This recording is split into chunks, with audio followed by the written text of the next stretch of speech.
വിദ്യാർത്ഥി പ്രതിഷേധത്തിനെതിരായ വിദ്വേഷ പരാമർശത്തിൽ അറസ്റ്റിലായ TG മോഹൻദാസിന്റെ ഫോണിൽ നിന്ന് നിർണായക തെളിവുകൾ കണ്ടെത്തി. വിദ്വേഷ പരാമർശം നടത്തിയ വീഡിയോയാണ് ഇന്നലെ പിടിച്ചെടുത്ത ഫോണിൽ നിന്ന് കണ്ടെത്തിയത്. TG മോഹൻദാസിനെ അല്പസമയത്തിനകം കോടതിയിൽ ഹാജരാക്കും. MG പ്രതീഷ് ഉണ്ട് കൂടുതൽ വിവരങ്ങളുമായി. MG പ്രതീഷ്, തെളിവുകളെല്ലാം പോലീസിന് കിട്ടിയിട്ടുണ്ട്.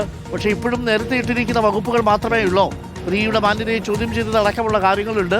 കാരണം അവിടെ പ്രതിഷേധിക്കാനെത്തിയ 15 വയസ്സുള്ള പെൺകുട്ടികളെ അടക്കം വളരെ മോശമായിട്ടാണ് ഈ TG മോഹൻദാസ് ചിത്രീകരിക്കുന്നത്. ബലാത്സംഗ പ്രിയരെന്നാണ് ചിലരെ വിശേഷിപ്പിക്കുന്നത്. കൂട്ടബലാത്സംഗം നടന്നാലും ഇവറ്റകൾക്കൊന്നും ഒരു തരത്തിലുള്ള പരാതിയും ഉണ്ടാവില്ല.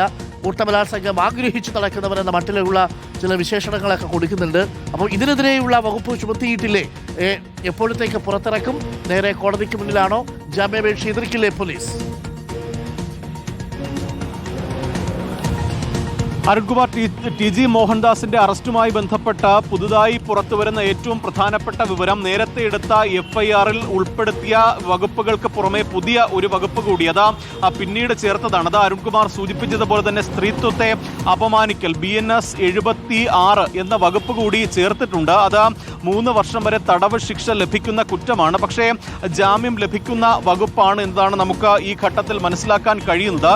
നിലവിൽ ചേർത്തിരിക്കുന്ന വകുപ്പുകളിൽ ഒരു വകുപ്പ് മാത്രമാണ് TG മോഹൻദാസിന് ജാമ്യം ലഭിക്കാത്ത വകുപ്പ്. അത് കലാപാഹ്വാനത്തിനുള്ള 353 വകുപ്പാണ് നിലവിൽ ജാമ്യം ലഭിക്കാത്ത കുറ്റമായി ചുമത്തിയിരിക്കുന്നത്. മറ്റു വകുപ്പുകളൊക്കെ തന്നെ നിലവിൽ ജാമ്യം ലഭിക്കുന്ന വകുപ്പുകളാണ്. ഇതിൽ നിർണായകമായ തെളിവുകൾ പോലീസ് ശേഖരിച്ചു എന്നതാണ് മറ്റൊരു പ്രധാനപ്പെട്ട കാര്യം. ഈ വിദ്വേഷ പരാമർശം നടത്തിയ വീഡിയോ TG മോഹൻദാസിന്റെ മൊബൈലിൽ നിന്ന് കണ്ടെത്തിയിട്ടുണ്ട്.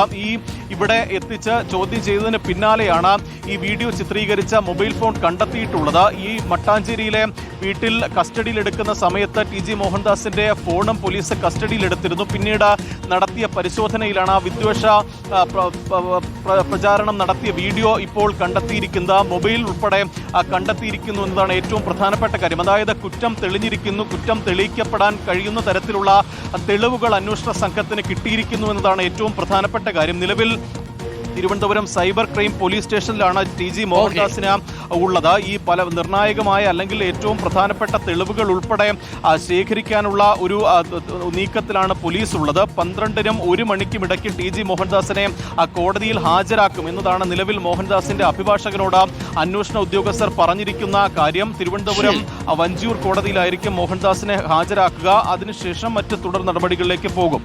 Arunkumar, thank you. ഇപ്പോൾ വരുന്ന വിവരമാണ് MG പ്രതീഷ് പങ്കുവച്ചത്. അപ്പോൾ 1 മണിയോടുകൂടി പുറത്തേക്ക് ഇറക്കും എന്നാണ് നമ്മൾ മനസ്സിലാക്കുന്നത്.